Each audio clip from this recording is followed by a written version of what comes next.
Hello everyone. तो आप सभी कैसे हैं? सभी को गुड मॉर्निंग। तो आज हम सीडीपी का आपको ईवीएस का प्रैक्टिस सेट सीडीपी का प्रैक्टिस सेट लेकर चलेंगे। तो आप चैनल को लाइक शेयर सब्सक्राइब कर लीजिएगा और आप सभी पढ़ा करिए क्योंकि आपके एग्ज़ाम बहुत नज़दीक हैं। तो चलिए क्वेश्चन नंबर 1 हम देखते हैं क्या है। आपके एग्ज़ाम नज़दीक भी हैं और आप सबसे पहले ये काम क्या करिए कि सबसे पहले आप कॉपी और एक पेन लेकर बैठा करिए और मैं क्वेश्चन पढ़ूँ तो आप उसके आंसर देख के वहाँ पे लिखा करिए। फिर उसके बाद आप आंसर को मिला के देखा करिए कि आपने कितने मार्क्स को गेन किया है, क्योंकि अगर आप इस तरीके से करेंगे तो आप धीरे धीरे अच्छा करने लगेंगे और आप मार्क्स भी अच्छा गेन करने लगेंगे ताकि आपको एग्जाम में कोई प्रॉब्लम ना हो। तो चलिए हम देखते हैं क्वेश्चन नंबर 1 हमारा क्या है। बच्चों द्वारा की जाने वाली त्रुटियों के संबंध में निम्नलिखित में से कौन सा कथन सत्य है। ऑप्शन ए है, यदि एक शिक्षक कक्षा कक्ष में सभी बच्चों की त्रुटियों को सुधारने योग्य नहीं है तो यह संकेत करता है कि शिक्षक शिक्षा की व्यवस्था में असफल है। बी है, एक शिक्षक को प्रत्येक त्रुटि पर ध्यान नहीं देना चाहिए अन्यथा पाठ्यक्रम पूरा नहीं होगा। सी है, प्रत्येक त्रुटि को सुधारने में बहुत अधिक समय लगेगा तथा एक शिक्षक के लिए थकाने वाला होगा। डी है, स्वयं बच्चों द्वारा त्रुटियों को सुधारा जा सकता है इसलिए शिक्षक को उन्हें तुरंत ही नहीं सुधारना चाहिए। तो फटाफट से आंसर बताइएगा क्या होगा। क्वेश्चन सबसे पहले आप ध्यान से पढ़ा करिए कि त्रुटियों के संबंध में पूछा है कि कौन सा कथन सही है। तो चलिए देखते हैं, हमारा ऑप्शन नंबर ए बिल्कुल सही होगा। ऑप्शन नंबर ए क्या होगा, यदि एक शिक्षक कक्षा कक्ष में सभी बच्चों की त्रुटि को सुधारने योग्य नहीं है तो यह संकेत करता है कि शिक्षक शिक्षा की व्यवस्था में असफल है। ठीक है, हम यहाँ पे हमेशा अपनी व्यवस्था को असफल ही दिखाएंगे, कभी भी बच्चे की गलती नहीं देंगे, ये आपको हमेशा ध्यान रखना है। चलिए नेक्स्ट क्वेश्चन देखते हैं। क्वेश्चन नंबर 2 हमारा क्या है। क्वेश्चन नंबर 2 पूछा है कि नर्सरी कक्षा में शुरुआत करने के लिए कौन सी विषय वस्तु सबसे अच्छी है। ऑप्शन ए है मेरा विद्यालय, बी है मेरा परिवार, सी है मेरा मित्र, डी है मेरा पड़ोस। आंसर बताइएगा क्या सही है। क्वेश्चन नंबर 2, तो चलिए देखते हैं, यहाँ पर होगा हमारा ऑप्शन नंबर बी बिल्कुल सही होगा कि नर्सरी कक्षा में अगर बच्चा नर्सरी में है, मतलब एलकेजी यूकेजी में शुरुआत कर रहा है, तो सबसे अच्छी थीम में होना चाहिए कि मेरा परिवार। उन्हें अपने परिवार के बारे में बताना चाहिए क्योंकि बच्चा स्टार्टिंग में अपने परिवार से आता है तो उन्हें अपने परिवार के बारे में ही सारी चीज़ें जानकारी होती हैं, तो वो उनमें ज़्यादा इंटरेस्ट रहेगा परिवार के बारे में पढ़ने में। तो चलिए नेक्स्ट क्वेश्चन देखते हैं हमारा क्या है। क्वेश्चन नंबर 3 देखते हैं। प्राथमिक कक्षा में सकारात्मक वातावरण निर्मित करने के लिए एक शिक्षक को ए है विभेद करना चाहिए और प्रत्येक बच्चे के लिए समान लक्ष्य सुनिश्चित करने चाहिए। बी है, समूह गतिविधियों के दौरान समाजमिति के आधार पर उन्हें अपने समूह बनाने की अनुमति देनी चाहिए। सी है, सकारात्मक अंत वाली कहानियाँ सुनानी चाहिए। डी है, सुबह प्रत्येक बच्चों का अभिवादन करना चाहिए। तो अब बताइए कि प्राथमिक कक्षा में सकारात्मक वातावरण आप निर्मित कैसे करेंगे अगर आप एक शिक्षक हैं तो। आंसर बताइएगा। सबसे मेन पॉइंट यहाँ पे है कि आप आंसर क्वेश्चन को बहुत ध्यान से पढ़ेंगे। सकारात्मक वातावरण निर्मित करना है यहाँ पे। ठीक है, तो चलिए देखते हैं, ऑप्शन नंबर ए हमारा बिल्कुल सही होगा। ठीक है, विभेद नहीं करना चाहिए कभी भी। यहाँ देखिए, विभेद हमारा क्या है, निगेटिव वर्ड है, तो ये चीज़ हमें कभी भी नहीं करना चाहिए और प्रत्येक बच्चे के लिए क्या करना चाहिए, समान लक्ष्य सुनिश्चित करना चाहिए। अगर आप एक शिक्षक हैं तो प्रत्येक बच्चे के लिए हर चीज़ क्या करेंगे, समान करेंगे, उनमें कभी भी अंतर आप नहीं करेंगे। ठीक है, तो चलिए नेक्स्ट क्वेश्चन देखते हैं। क्वेश्चन नंबर 4 हमारा क्या है। क्वेश्चन नंबर 4 में पूछा है कि एक बच्चा जो डैश से ग्रस्त है वह सा और वाज मतलब सा और वाज, ठीक है, मतलब सा की जगह क्या पढ़ता है, वाज पढ़ता है। ये देख लीजिएगा, यहाँ पे क्वेश्चन पहले पढ़ लेते हैं। वह सा और वाज न्यूक्लियर और अनक्लियर में अंतर नहीं कर सकता है। ऑप्शन नंबर ए है डिसलेक्सिया, बी है शब्द जबलिंग विकार, सी है डिसलेक्समिया, डी है डिसमॉर्फिमिया है। ठीक है, तो हम देखते हैं यहाँ पे क्या है कि सा को वो वाज पढ़ता है। ठीक है, या तो फिर वह सा और वाज में अंतर नहीं कर पाता है यहाँ पे। ठीक है, ये पूछा, अंतर पूछा है, यहाँ पे देख लीजिएगा, अंतर नहीं कर सकता मतलब सा की जगह उसको वाज दिखता है तो वो वाज पढ़ेगा, न्यूक्लियर की जगह उसे अनक्लियर दिखेगा तो वो अनक्लियर पढ़ेगा। ठीक है, तो यह कौन सा रोग इसमें आएगा आपको ये बताना है, फटाफट से बताइएगा। तो चलिए यहाँ पे हम देखते हैं, ये क्या होगा, डिसलेक्सिया होगा। ये एक प्रकार का क्या है आपका, डिसलेक्सिया क्या है, एक प्रकार का मानसिक रोग है। ठीक है, ये डिसलेक्सिया होगा, ये मानसिक रोग है जिसमें क्या होता है कि अक्षरों का जो क्रम होता है वो पलट जाता है। जैसे ये देखिए, यहाँ पे ये डब्लू को उसने पहले रख दिया, यस को बाद में रख दिया, मतलब ये इसका उल्टा हो जाता है, अक्षर का क्रम उल्टा कर दिया, या तो किसी अक्षर को यहाँ रख दिया तो किसी को इधर रख दिया, मतलब उसका क्रम क्या करेगा, बदल देता है इसमें। जिससे बालक क्रम बदलेगा तो उसको सा को वाज और वाज को सा दिखेगा। ठीक है, तो चलिए नेक्स्ट क्वेश्चन देखते हैं। क्वेश्चन नंबर 5 क्या हमारा, क्वेश्चन नंबर 5 में पूछा है कि निम्नलिखित में से कौन सी विशेषता समस्या समाधान उपागम का विशेष चिन्ह है। ऑप्शन ए है समस्या मौलिक होती है, बी है सही उत्तर प्राप्त करने का सामान्यतः एक उपागम होता है, सी है समस्या केवल एक सिद्धांत प्रकरण पर आधारित होता है, डी है समस्या कथन में संकेत अंतर्निहित रूप से दिया होता है। आंसर बताएगा आप सभी क्या होगा फटाफट से। पहले क्वेश्चन पढ़िएगा क्या है कि कौन सी विशेषता समस्या समाधान के उपागम का क्या है, विशेष चिन्ह है। ठीक है, तो यहाँ पे हम देखते हैं हमारा ऑप्शन नंबर डी बिल्कुल सही होगा कि समस्या कथन में संकेत अंतर्निहित रूप से दिया गया होता है। ठीक है, अंतर्निहित रूप से दिया गया होता है। चलिए नेक्स्ट क्वेश्चन देखते हैं हमारा क्या है। 6 देखते हैं कि प्रतिभाशाली विद्यार्थी ए शिक्षकों से स्वतंत्र होते हैं, बी स्वभाव में अंतर्मुखी होते हैं, सी अपनी आवश्यकताओं को दृढ़ पूर्वक नहीं कर पाते, डी अपने निर्णयों में आत्मनिर्भर होते हैं। चलिए बताइएगा प्रतिभाशाली बच्चा कैसा होता है। अगर आप एक प्रतिभाशाली विद्यार्थी हैं तो आप कैसे होंगे, फटाफट से आंसर बताइएगा। सॉरी, क्वेश्चन नंबर 5 का। तो चलिए यहाँ पे हम देखते हैं क्वेश्चन नंबर 6, सॉरी, यहाँ पे देखते हैं कि अगर एक प्रतिभाशाली विद्यार्थी है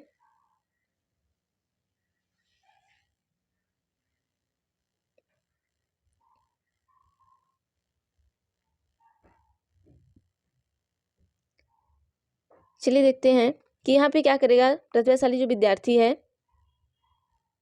वो अपने निर्णय पे क्या करता है, आत्मनिर्भर रहता है। ठीक है, वो अपने निर्णय खुद लेता है और वो उस पर क्या करता है, आत्मनिर्भर रहता है। और ये क्या होता है, विशेषता समस्या समाधान इसमें क्या करता है कि छात्र हमेशा सदा निर्भर पे क्या करता है, आत्मनिर्भर होता है। मतलब प्रतिभाशाली का मतलब वो आत्मनिर्भर, किसी दूसरे से उसे काम बहुत ज़्यादा काम कराने की जरूरत नहीं होती है, जैसे है ना आत्मनिर्भर भारत, ठीक उसी तरीके से ये भी बच्चा क्या करता है, अपना आत्मनिर्भर रहता है। ये मोदी का बच्चा हुआ।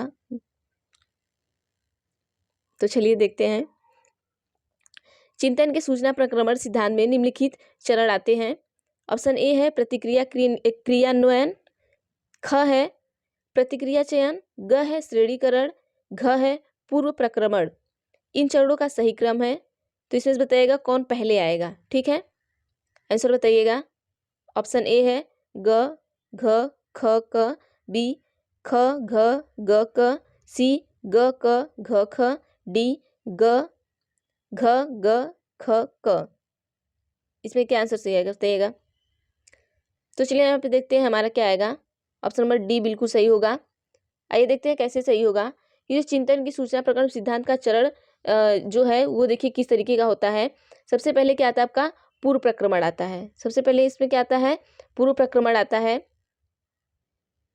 सबसे पहले पूर्व प्रक्रमण आता है। देखिए एक क्रम से ये चलता है, ऐसा नहीं कि ऊपर नीचे चलता है। तो सबसे पहले पूर्व प्रक्रमण आएगा, फिर श्रेणीकरण आएगा, फिर उसके बाद आपका आएगा चयन प्रतिक्रिया। ठीक है, ये प्रतिक्रिया चयन आएगा आपका, फिर प्रतिक्रिया क्रियान्वयन आएगा। ठीक है, तो घ ग ख क आपका बिल्कुल सही होगा। नेक्स्ट क्वेश्चन देखते हैं, क्वेश्चन नंबर 8। क्वेश्चन नंबर 8 में क्या पूछा है कि सीखने संबंधी नियोग्यताएं समानता। ऑप्शन ए है औसत से श्रेष्ठ बुद्धिलब्धि वाले बच्चों में पाई जाती है, बी है लड़कियों की तुलना में अधिकतर लड़कों में पाई जाती है, सी है अधिकतर उन बच्चों में पाई जाती है जो शहरी क्षेत्रों की अपेक्षा ग्रामीण क्षेत्रों से संबंध रखते हैं, डी है उन बच्चों में पाई जाती है विशेषतः जिनके पैतृक अभिभावक इस प्रकार की समस्याओं से ग्रसित होते हैं। तो फटाफट से आंसर बताइएगा क्या होगा आप सभी इसका।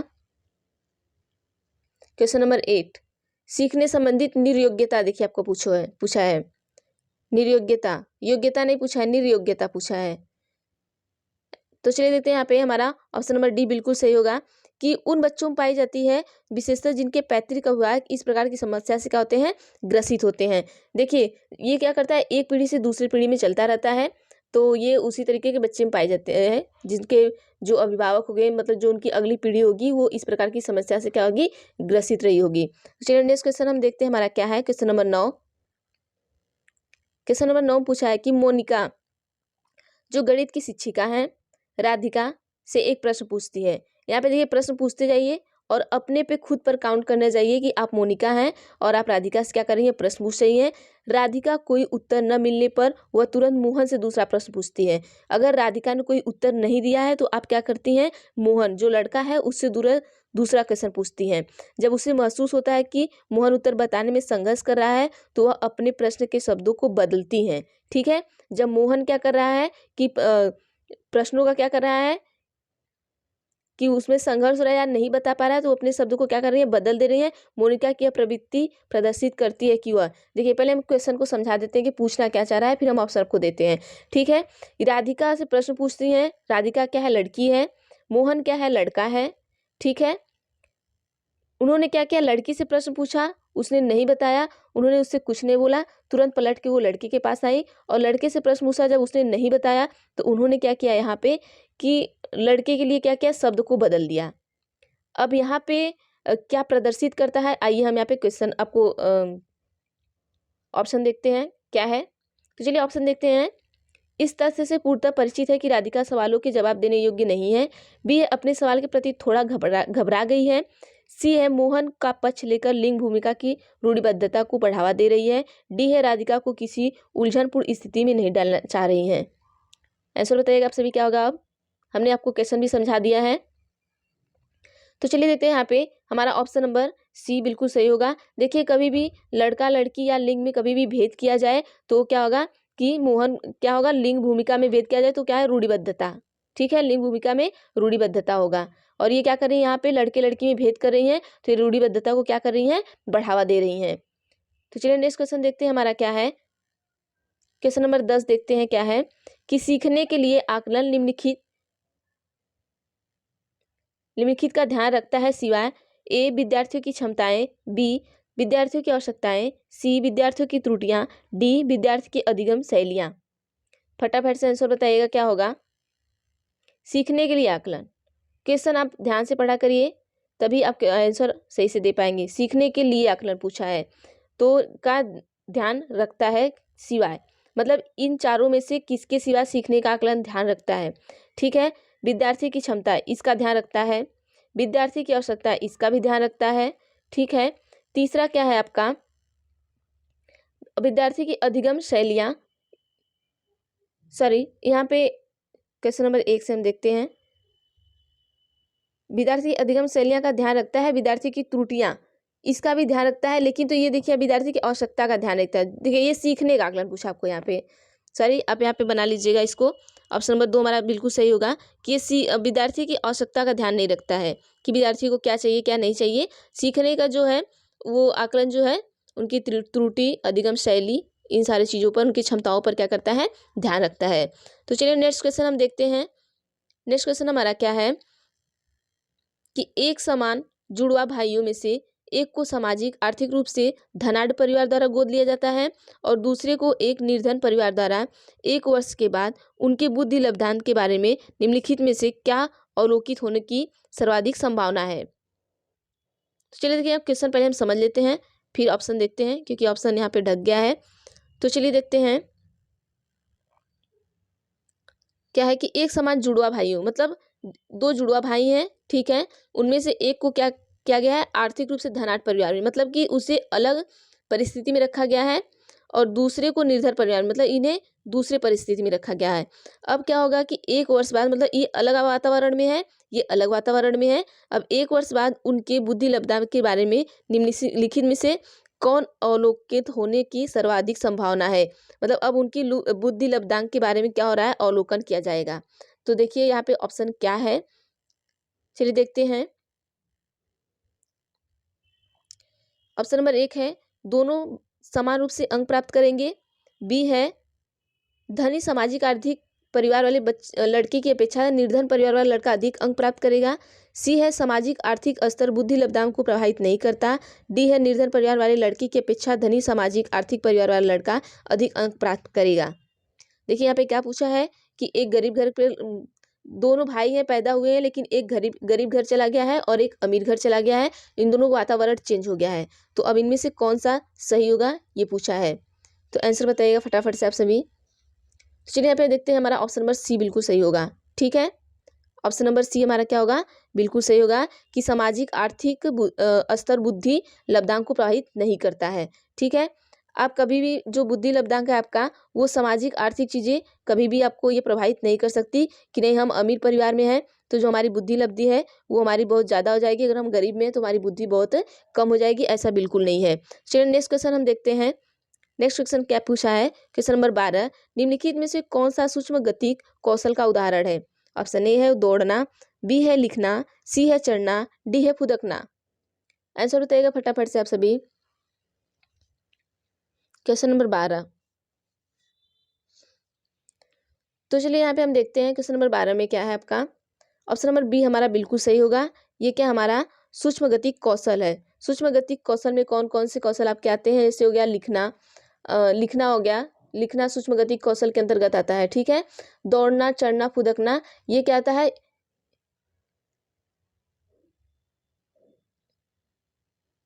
ये आपका सूक्ष्म गतिक कौशल में नहीं आता है। नेक्स्ट देखते हैं हम, एक बार यहाँ पे देख लीजिएगा ये किस कौशल में आता है। ये दौड़ना, चढ़ना, फुदकना ये आपका गतिक में आएगा। ठीक है, ये दौड़ना, चढ़ना, फुदकना मतलब यहाँ पे ये चल रहा है ना, चल रहे हैं सब, तो ये गतिक में आएगा। और ये लिखना क्या आएगा आपका, सूक्ष्म गतिक में आएगा।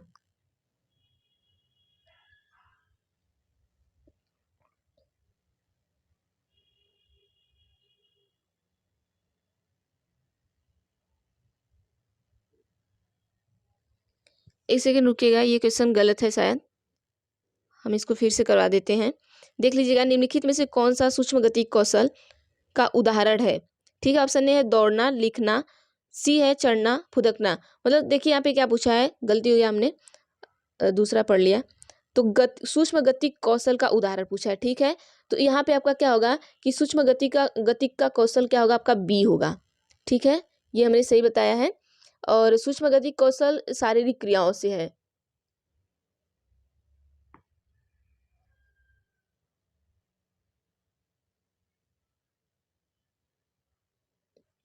यहाँ पे सिर्फ आप ये देख लीजिएगा, लिखना आपका क्या है, सूक्ष्म गतिक कौशल है।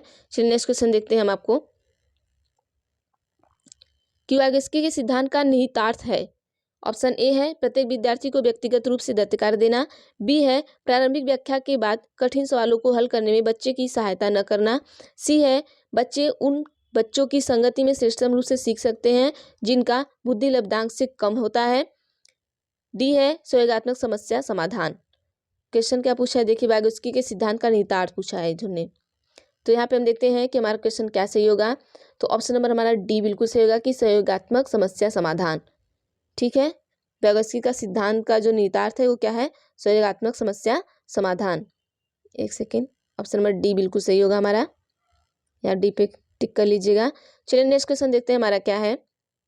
14 नंबर का क्या पूछा है कि किशोर डैश का अनुभव कर सकते हैं। ऑप्शन ए है दुश्चिंता और स्वयं से सरोकार, बी बचपन में किए गए अपराधों के प्रति डर के भाव, सी आत्मसिद्धि के भाव, डी जीवन के बारे में परितृप्ति के भाव। फटाफट से उत्तर बताइएगा क्या होगा।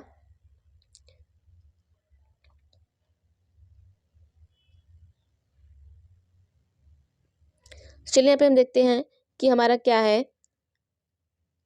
ऑप्शन नंबर ए बिल्कुल सही होगा, दुश्चिंता और स्वयं से सरोकार। देखिए जब एक बच्चा क्या करता है, किशोर अवस्था में पहुंचता है तो ये क्या करता है, दुश्चिंता और सरोकार का अनुभव कर सकता है और वह अपने जैसे रंग हुआ, रूप हुआ, स्वास्थ्य हुआ और मान सम्मान हुआ, आर्थिक स्थिति, इन सारी चीज़ों की क्या होती है उनके अंदर प्रति सदैव क्या होती है, व्यग्र रहते हैं। मतलब कि हमेशा उनको रहता है कि हम कैसे दिख रहे हैं, या फिर उनको ये लगता है कि किसी ने हमें कुछ कह दिया तो हमारी इज्जत घट गई।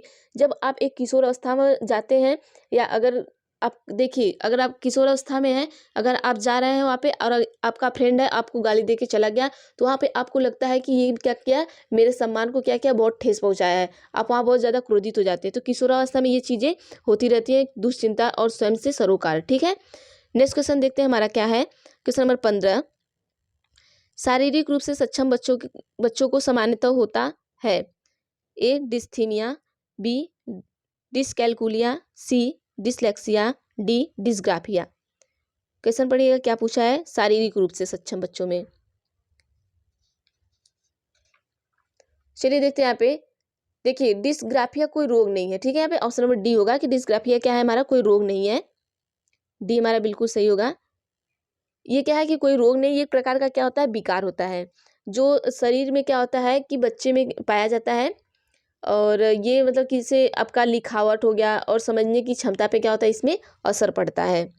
नेक्स्ट क्वेश्चन देखते हैं हमारा क्या है। Question number 16।